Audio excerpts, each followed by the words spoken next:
ఆయన దృష్టికి ఏదైనా న్యాయం అనిపిస్తే చాలు మురిసిపోతాడు ఆయన. నిజమే, ఆయన దృష్టికి మనం ఏదైనా చేసేది న్యాయం అనిపిస్తే మనల్ని చూసి పదే పదే మురిసిపోతాడు. ఒకటి చెప్పిన పదే పదే మనల్ని చూడాలనుకుంటాడు ఆయన. అలా ఆయనకు నచ్చేది ఏదైనా చేయండి. అవసరమైతే గాయపడి నష్టపోయినా పర్వాలేదు, ఆయన మురిసిపోయేటట్లు బ్రతికే ప్రయత్నం చేద్దాం. ఆమేన్. దానియేలు మీద కొన్ని నిందొచ్చింది. అతన్ని సింహపు బోన్లో వేయాలన్నారు.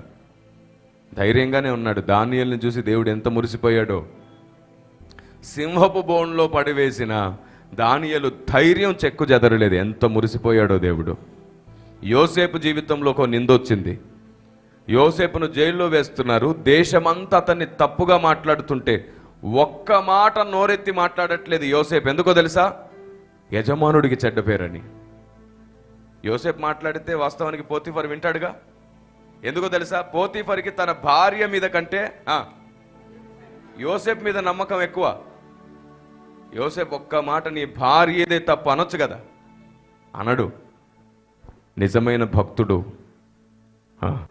నిజమైన భక్తుడు గాయపడ్డానికి ఇష్టపడతాడు, కానీ న్యాయానికి ఎదురెళ్ళి, ప్రేమకు ఎదురెళ్ళి తనల్ని ప్రేమించిన వారికి అన్యాయం చేయాలనుకోడు. పోతీఫర్కి ఒక్క మాట, సార్ తప్పంతా మీ ఆవిడదే సార్ అని చెప్పడు. ఎందుకో తెలుసా? యోసేపు దృష్టి మొత్తం పైనున్న వాడి మీద ఉంది.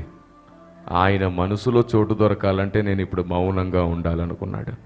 ఈ మనుషులు ఈరోజు మాట్లాడుకుంటారు, రేపు మళ్ళీ వీళ్ళే గౌరవిస్తారు.